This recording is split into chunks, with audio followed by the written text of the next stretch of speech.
Good evening. I'm Kelda Yoon. A Toronto police officer has died after being shot at close range in Mississauga today.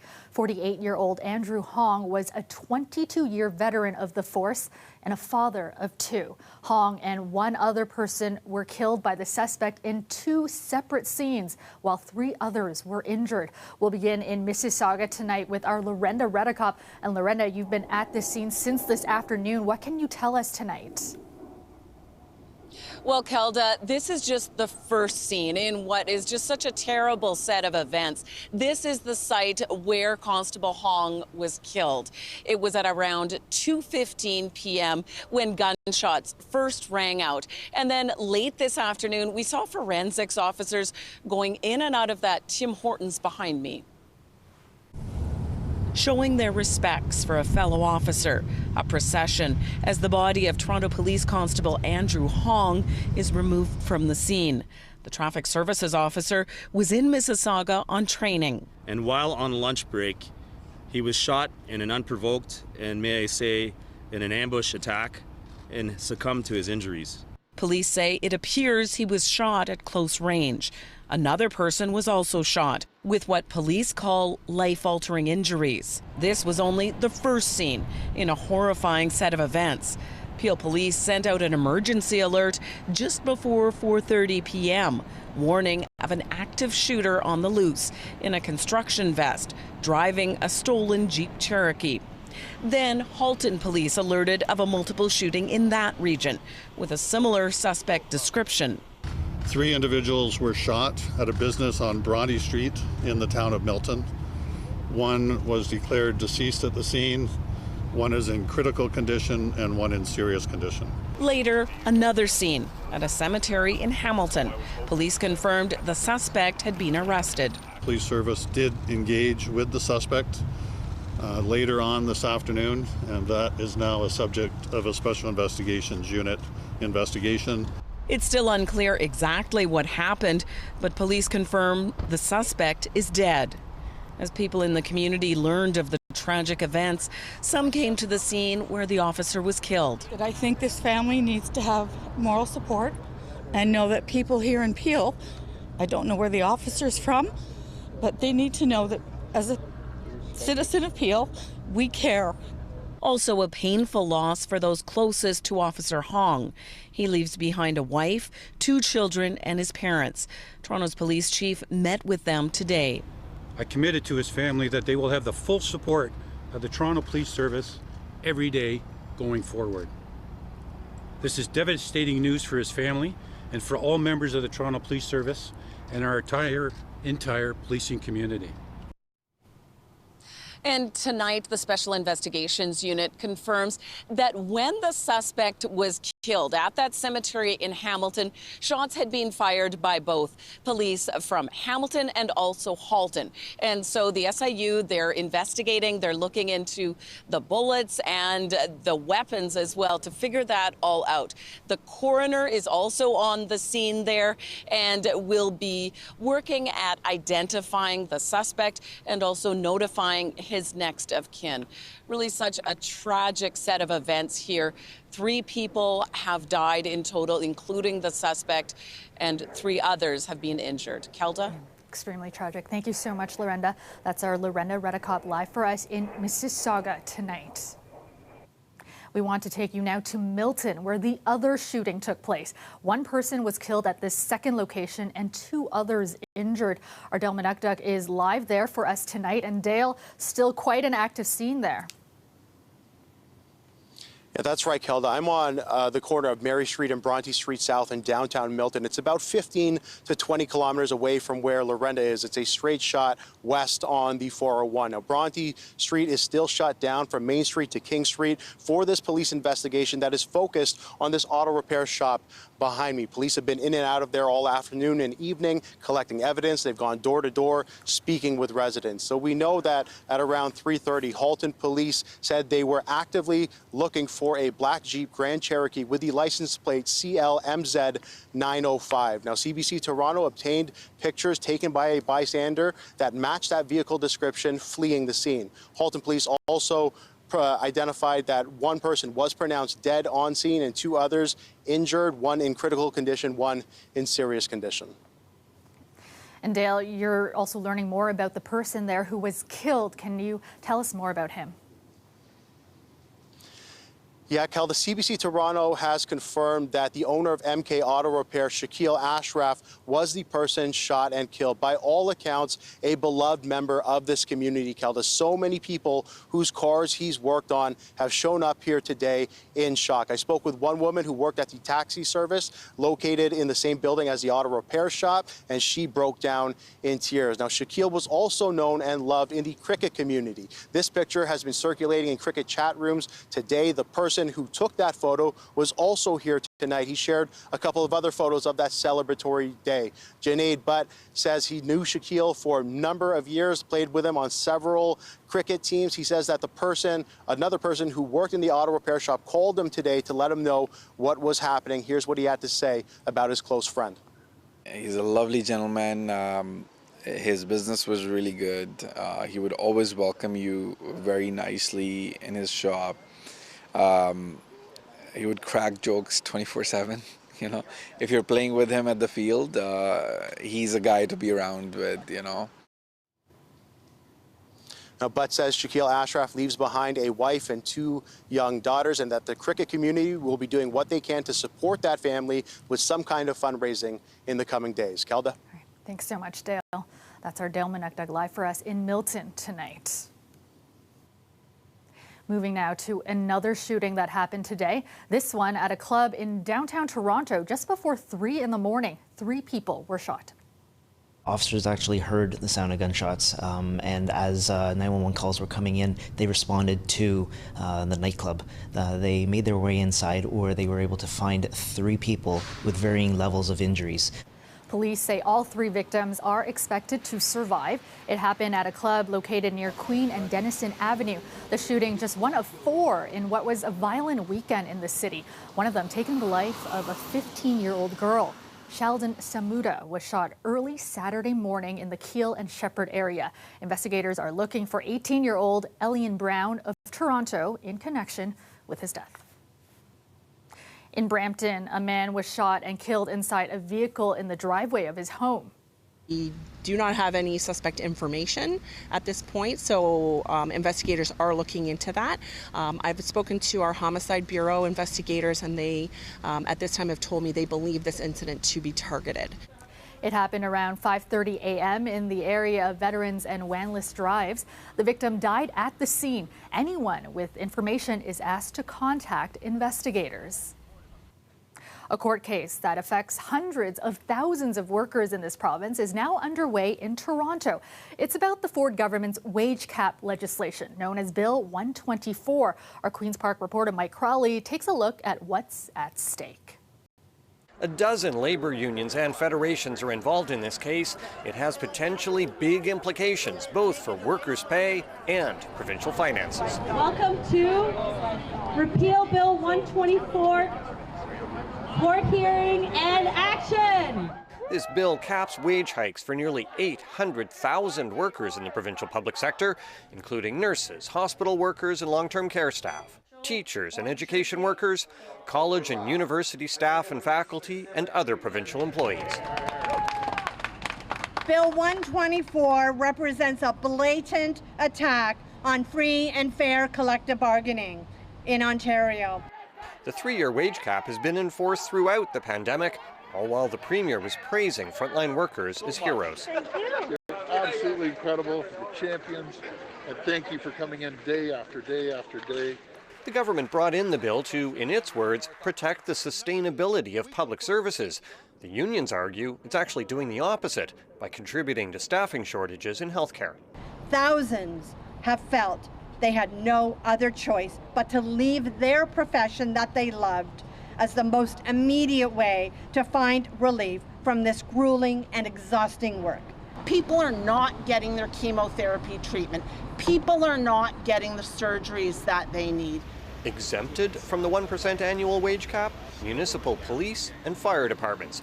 The unions argue that's evidence the bill discriminates by affecting jobs disproportionately done by women and workers of color. Do you want your loved ones to be treated like this? Do you want females to be thought of as lesser?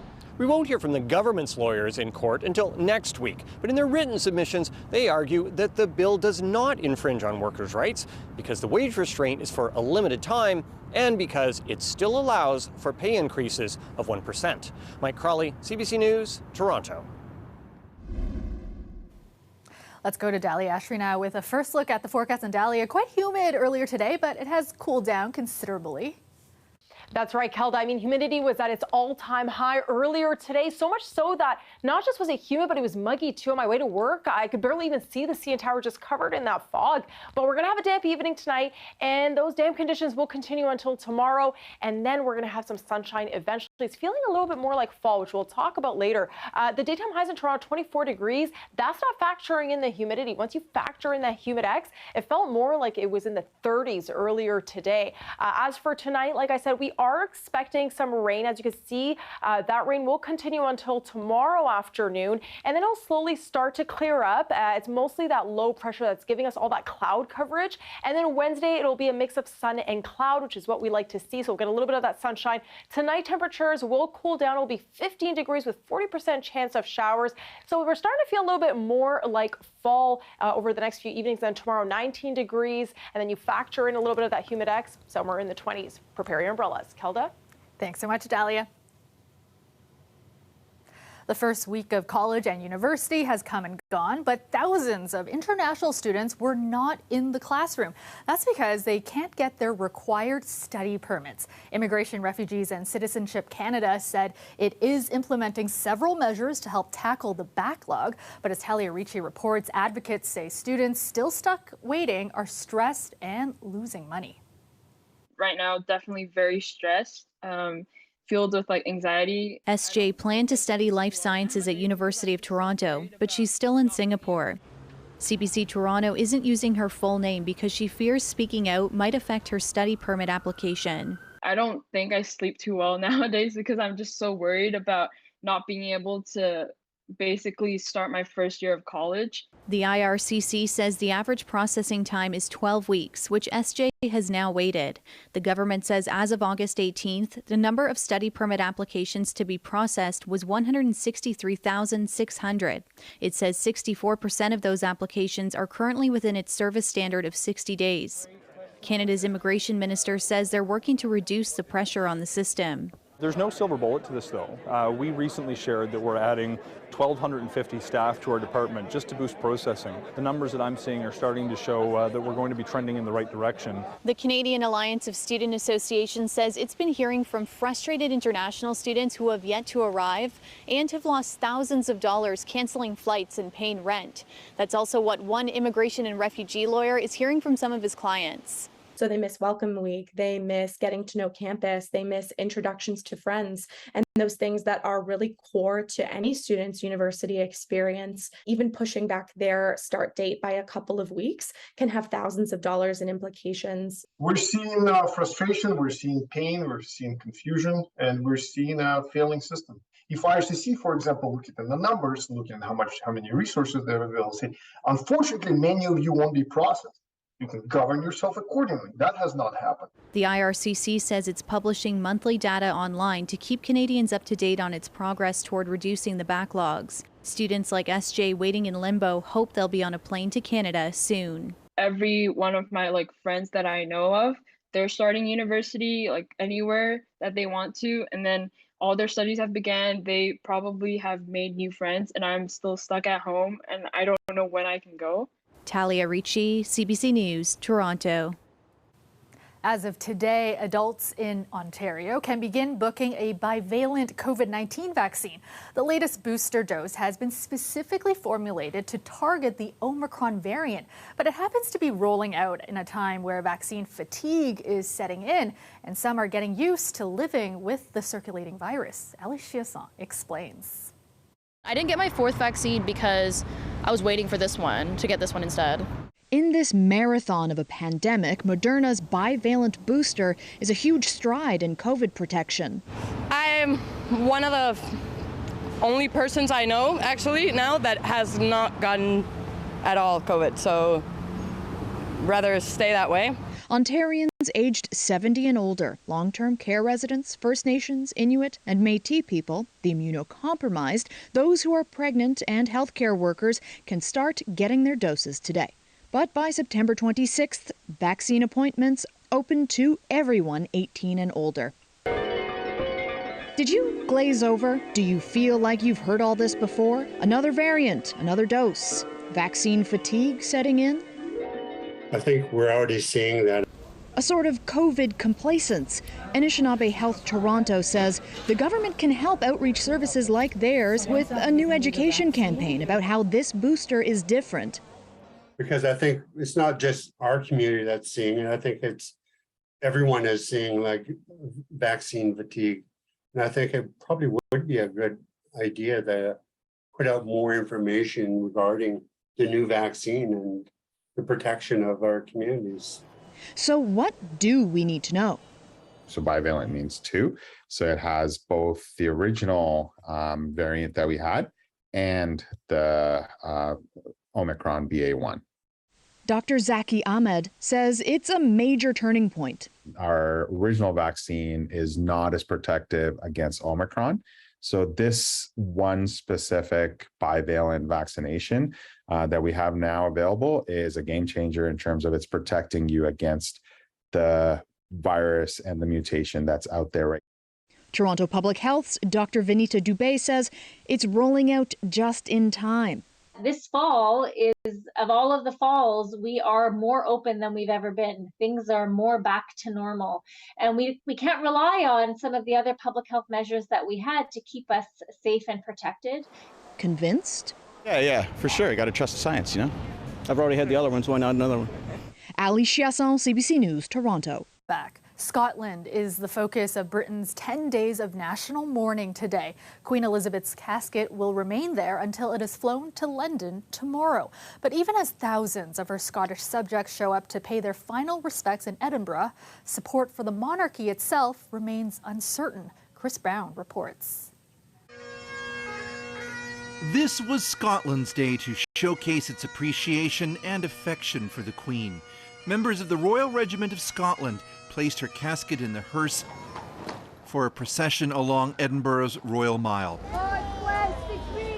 All of this celebration of her happened because she died in Scotland, and I think that would have made her very happy. Together publicly for the first time since her death, the Queen's 4 children followed behind. Prince Edward on the right, Prince Andrew, Princess Anne, and King Charles.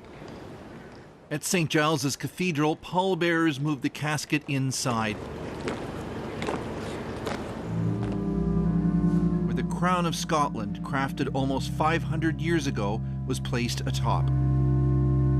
To our late monarch, whose love for Scotland was legendary. The minister celebrated a life of service and dedication.